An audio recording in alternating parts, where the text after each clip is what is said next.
Hi friends, அனைவருக்கும் வணக்கம். இங்கே பார்த்தீங்களா, நல்லா வட்டமாக நிலா மாதிரி என்னன்னு பார்க்குறீங்களா? இது கேக்கு. இது மாம்பழத்தை வச்சு, இப்போ மாம்பழம் சீசன் இல்லையா, அதனால் மேங்கோ வச்சு ஒரு சூப்பரான ஸ்பாஞ்சியான கேக் நம்ம ரெடி பண்ணியிருக்கோம். பசங்களாம் வீட்டில் இருக்காங்க இல்லையா, அவங்களுக்கெல்லாம் செஞ்சு கொடுத்தீங்கன்னா சூப்பராக சாப்பிடுவாங்க. இந்த கேக்கு செம சூப்பராக வந்தது ஃப்ரெண்ட்ஸ். மேங்கோ சீசன் இருக்கிறப்பவே நீங்களும் இந்த மாதிரி ஒரு தடவை கேக்கு செஞ்சு பாருங்கள், எப்படி இருக்குது சொல்லிட்டு. நல்லா நான் சொல்கிற அந்த மெஷர்மெண்ட் வச்சு செஞ்சு பாருங்கள். அதே அளவில் கேக்கு செம சூப்பராக வரும், ஸ்பாங்கியாக இருக்கும். டேஸ்ட்டும் சும்மா வேறு லெவலில் இருந்தது. பசங்க எல்லாருமே நல்லா விரும்பி சாப்பிட்டாங்க. இங்கே பாருங்கள், இதை கட் பண்ணி காமிச்சிக்கிறேன். நல்லா அழகாக வந்தது, கொஞ்சம் கூட ஒட்டாமல் எதுவுமே ஆகாமல் கேக்கு செம சூப்பராக வந்தது. இப்போ இன்றைக்கி இந்த கேக்கு ரெசிபி வீடியோ தான், எப்படி செய்கிறது அப்படி சொல்லிவிட்டு நம்ம பார்க்க போகிறோம். வாங்க வீடியோக்குள்ளே போயிடலாம். இதுக்கு நம்ம ஒரு மீடியம் சைஸ் மாம்பழம் எடுத்து வச்சுக்கிட்டேன். நல்லா இனிப்பான நார் இல்லாத மாம்பழமாக எடுத்துக்கிட்டிங்கன்னா உங்களுக்கு நல்லா வரும். நார் இருக்கிற மாதிரியா இருந்தால் அதில் உங்களுக்கு அந்த உள்ளே இருக்கிற சதைப்பகுதி நாராக இருக்கும். அதனால் நீங்கள் இந்த மாம்பழம் நார் இல்லாத மாதிரி எடுத்துக்கோங்க. நார் இல்லாத மாதிரி சைடில் 2 பக்கம் அரிஞ்சிட்டு அதில் இருக்கிற உள்ளே இருக்கிற அந்த சதைப்பகுதியை மட்டும் இந்த மாதிரி ஸ்பூனு கரண்டி வச்சு எடுத்துக்கிட்டிங்கன்னா உங்களுக்கு கொஞ்சம் சுலபமாக இருக்கும். இப்போ இது எல்லாத்தையும் எடுத்து வச்சுங்க. இந்த ஒரு சைடு அரிஞ்சு எடுத்துக்கிட்டேன். அதே மாதிரி இன்னொரு சைடு அரிஞ்சு ஒரு ஸ்பூன் வச்சு எடுத்து எல்லாத்தையும் ஒரு பவுலில் போட்டு வச்சுக்கோங்க. ஒரு பவுலில் போட்டு வச்சுக்கிட்டு இப்போ இந்த மாம்பழத்தை நம்ம ஒரு மிக்சர் ஜாரில் சேர்த்து அரைச்சி எடுத்துகிட்டு வந்துடலாம். இதை அரைச்சி சேர்த்திங்கன்னா நல்லா ஃபைனாக அரைச்சிக்கிட்டு வந்துடுங்க. இப்போ இதை நான் அரைச்சிக்கிட்டு வந்துடுறேன். இப்போ இதை நான் அரைச்சிட்டேன். இது இப்படியே இருக்கட்டும். இப்போ இதை நம்ம ஒரு பாத்திரம் எடுத்துக்கோங்க. நான் இப்போ இதுக்கு ஒரு சின்னதாக ஒரு கடாய் தான் எடுத்துக்கிட்டேன். இதுக்கு நம்ம 1/4 கப்பு சுகர் போட்டுக்கிறேன். 1/4 கப்பு சுகர் போட்டுக்கிட்டு அது கூட நம்ம அரைச்சி வச்சுருந்தோம் இல்லையா, அந்த மாம்பழம் விழுது அதையும் இந்த சுகர் கூட நீங்கள் ஆட் பண்ணிக்கோங்க. இது லைட்டாக கலக்கி விட்டுட்டு இப்போ கேஸில் வச்சு லைட்டாக சூடு பண்ணிக்கோங்க.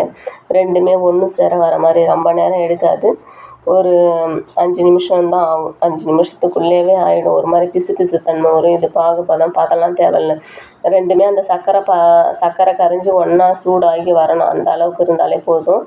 ஒரு 5 நிமிஷத்துலேருந்து 4 நிமிஷத்துலேருந்து 5 நிமிஷம் வரைக்கும் நீங்கள் எடுத்து வச்சுக்கோங்க. இப்போ பாருங்கள், இது டக்குன்னு ரெடி ஆகிடுச்சு. இதை எடுத்து நம்ம ஒரு வாரமாக ஆற வைக்கணும். ஏன்னா ஆறணும், அது அப்போ தான் நம்ம அந்த கேக்கு மாவில் சேர்க்க முடியும். இது ஒரு வாரமாக ஆறிக்கிட்டு இருக்கட்டும். இந்த வீடியோ நீங்கள் ஸ்கிப் பண்ணாமல் பாருங்கள், அப்போ தான் உங்களுக்கு தெளிவாக நான் சொல்லியிருப்பேன். இப்போ நான் இந்த சின்ன குக்கரில் தான் கேக்கு மோல்டு என்கிட்ட இல்லை. இதை வச்சு தான் நான் கேக்கு செய்ய போகிறேன். இந்த குக்கர்லேயே ஊற்றிக்குவேன். இப்போ இதுக்கு ஃபுல்லான ஆயில் க்ரீஸ் பண்ணிக்கிட்டு இது ஃபுல்லாக ஆயில் க்ரீஸ் பண்ணிவிட்டு இதில் நான் பட்டர் ஷீட் கட் பண்ணி வச்சுருக்கேன். பட்டர் ஷீட் போட்டிங்கன்னா டக்குன்னு வந்துடும். இல்லை உங்கள்கிட்ட பட்டர் ஷீட் இல்லைன்னா கூட பரவாயில்ல. நீங்கள் மாவு ஃபுல்லாக டஸ்ட் பண்ணி விட்டுட்டு வச்சுருப்போம் இல்லையா, அந்த மாதிரி ரெடி பண்ணி வச்சுக்கோங்க. இப்போ நான் பட்டர் ஷீட் இருந்ததால் அதை ரெடி பண்ணிக்கிட்டேன். இப்போ இதுலேயும் கொஞ்சமாக ஆயில் அப்ளை பண்ணிவிட்டு இதையும் ஒரு வாரமாக எடுத்து வச்சுக்கோங்க. இது இருக்கட்டும். இப்போ நம்ம கேக்குக்கு மாவு ரெடி பண்ணிக்கலாம் எப்படின்ட்டு வாங்க. இப்போ அதுக்கு நான் ஒரு பவுல் எடுத்துக்கிறேன்.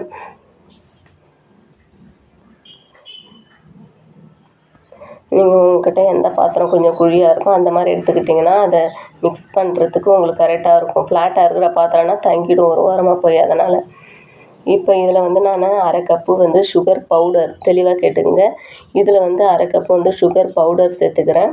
1/4 கப்பு ரீஃபைண்ட் ஆயில் சேர்த்துக்கிறேன்.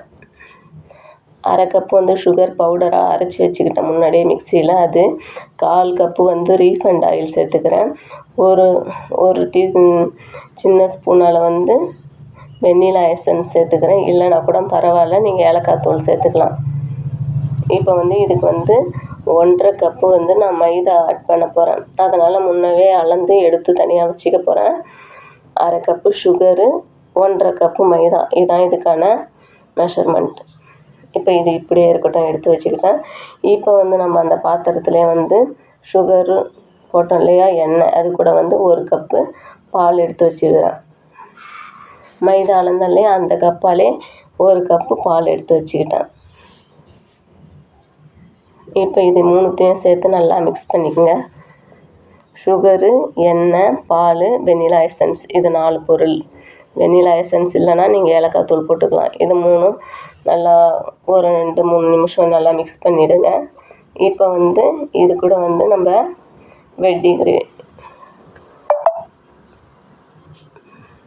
இப்போ இது கூட வந்து மைதா நம்ம அளந்து வச்சுருந்தது இல்லையா 1 1/2 கப்பு, அதை வந்து இது கூட ஒரு ஜல்லடை வச்சு அப்படியே ஜலிச்சுக்குங்க. இல்லைன்னா நீங்கள் முன்னாடியே ஜலிச்சும் எடுத்து வச்சுக்கலாம். இப்போ நான் இதிலே வந்து ஜலிச்சு கொட்டிக்க போகிறேன். இதுக்கு வந்து 1 1/2 ஸ்பூன் வந்து நான் பேக்கிங் பவுடர் மட்டும் யூஸ் பண்ணிக்கிறேன்.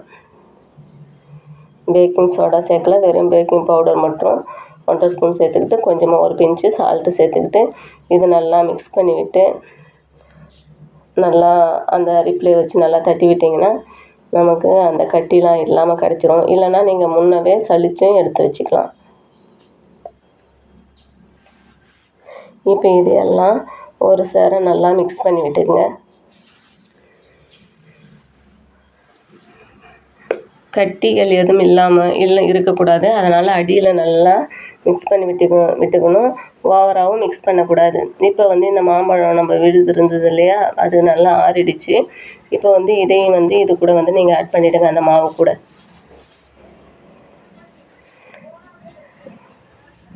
இதையும் இந்த மாவு கூட நீங்கள் சேர்த்துக்குங்க இந்த டைமில். அதை நல்லா மிக்ஸ் பண்ணிவிட்டு அதுக்கப்புறம் சேர்த்துட்டு இதை வந்து நீங்கள் ஜென்டிலாக தான், ரொம்ப நேரம் மிக்ஸ் பண்ணக்கூடாது. லைட்டாக ஜென்டிலாக ஒன்றா கலந்து வர வரைக்கும் கட் அண்ட் ஃபோல்டு மெத்தடில் வந்து மிக்ஸ் பண்ணி கொடுத்துக்குங்க.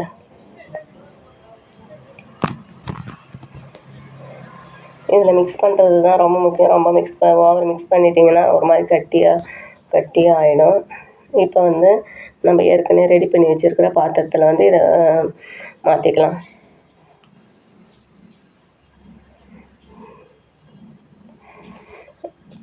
இப்போ வந்து நான் குக்கரில் தான் செய்கிறேன். உங்கள்கிட்ட வேறு மோல்டு இருந்ததுன்னா நீங்கள் மோல்டு வச்சு குக்கர் உள்ளே வச்சுக்கிற மாதிரி கூட செஞ்சுக்கலாம், பெரிய குக்கராக இருந்ததுன்னா. இப்போ இந்த இதை வந்து நான் தோசைக்கல் ஒன்று வச்சுருக்கேன், பழைய தோசைக்கல். அதை வந்து சூடு பண்ணி வச்சுருக்கேன். கேஸ் ஆன் பண்ணி இதை ரெடி பண்ணுறப்ப நீங்கள் சிம்மில் வச்சு சூடு பண்ணிவிடுங்க. இப்போ வந்து இது ஏர் பபுள்லாம் இல்லாத அளவுக்கு கொஞ்சமாக தட்டி விட்டுருங்க சுற்றி. அந்த ஏர்லாம் போயிடும் உங்களுக்கு. இப்போ வந்து இதில் நான் குக்கர் பெல்ட் எதுவுமே போடலை, வெறுமனே மூடி மட்டும்தான் மூடி வைக்க போகிறேன். இங்கே பாருங்கள், இந்த தோசை தவா தான் நான் வச்சுருக்கேன். லைட்டாக ஹீட் ஆனவுடனே இதை வச்சுட்டு மேலே வந்து விசில் போடல, அதில் ஒரு பேப்பர் மாதிரி சுருட்டி வந்து நான் சுருவி விட்டுக்கிறேன், ஏர்லாம் வெளியே போகாமல் இருக்கிறது. பெல்ட்டும் போடல, விசிலும் போடலை நான். நீங்கள் விசில் போடாமல் இருந்தால் தான் உங்களுக்கு நல்லாயிருக்கும், அந்த ஏர்லாம் போகாமல் இருக்கும். இப்போ வந்து 1/2 மணி நேரம் கழித்து பாருங்கள், சூப்பரான கேக் ரெடி ஆகிடுச்சு ஃப்ரெண்ட்ஸ். இங்கே பாருங்கள் எவ்வளோ அழகாக வந்திருக்குன்ட்டு. இப்போ ஒரு கத்தி நைஃப் வச்சு நீங்கள் குத்தி பாருங்கள், எவ்வளோ அழகாக ஒட்டாமல் வருது அப்படி சொல்லிட்டு நமக்கு பார்த்தாவே தெரியும். சைடு ஃபுல்லாகவே எடுத்துக்கிட்டு வந்திருக்கும் தானாகவே. மேலே நல்லா ப்ளஃபியாக வந்த மாதிரி தெரியும் உங்களுக்கு, வெந்தது அப்படியே தெரியும். நம்ம கத்தி கூட உட தேவை. இருந்தாலும் நீங்கள் ஒரு இதுக்கு வந்து கத்தி விட்டு பார்த்துக்குங்க வெந்திருக்கா அப்படி இல்லையான்ட்டு. இப்போ இது ஆறின உடனே ஒரு தட்டில் மாற்றிக்குங்க. பின்னாடி பேப்பர் போட்டோடனே நமக்கு ஒட்டவே இல்லை, சூப்பராக வந்துருச்சு தட்டின உடனே. இதுன்னா முழுசாக கூட ஆறவே விடலை பசங்க, அதுக்குள்ளே சீக்கிரம் எடுங்க கட் பண்ணுங்க அப்படி சொல்லிட்டு. இப்போ இந்த பேப்பரை நம்ம ரிமூவ் பண்ணிவிட்டு இங்கே பாருங்கள் கேக் எவ்வளோ அழகாக வந்திருக்குன்னு சொல்லிவிட்டு இப்போ வந்து இதை நம்ம கட் பண்ணி பார்க்கலாம்.